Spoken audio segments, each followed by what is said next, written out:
সালামু আলাইকুম। আমি মোহাম্মদ শাহিদুজ্জামান সাইদ, আমার নিজ বাগান থেকে, রামভদ্রপুর নওগাঁ থেকে। এই যে দেখেন, আমি আজকে আপনাদের একটা বাতাবি লেবুর গাছ দেখাবো।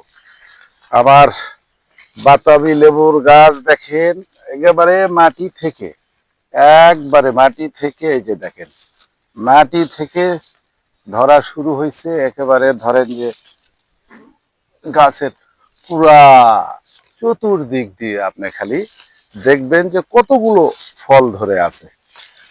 হ্যাঁ, সঠিক পরিচর্যা, সঠিক জাত এবং সঠিক সময়ে সঠিক পরিচর্যা হওয়ার কারণে আপনারা দেখেন, ইনশাআল্লাহ আল্লাহ পাকের অশেষ রহমতে দেখেন কতগুলো মাটির সাথে ঝুলে ঝুলে আছে। হ্যাঁ, মাটির সাথে ঝুলে ঝুলে আছে। হ্যাঁ, আপনারা দেখেন, এটা হচ্ছে আপনার বাড়ি 3, বাড়ি 3 জাতের আপনার হচ্ছে বাতাবি লেবু। রাজশাহী ফল গবেষণা কেন্দ্র থেকে এটা আমাকে প্রদর্শনী দেওয়া হয়েছিল। তো দেখেন, এর কাঙ্ক্ষিত ফলন ইনশাআল্লাহ আমি পেয়ে গেছি। আপনারাও করতে পারেন। সকলকে ধন্যবাদ। আসসালামু আলাইকুম ওয়া রাহমাতুল্লাহ।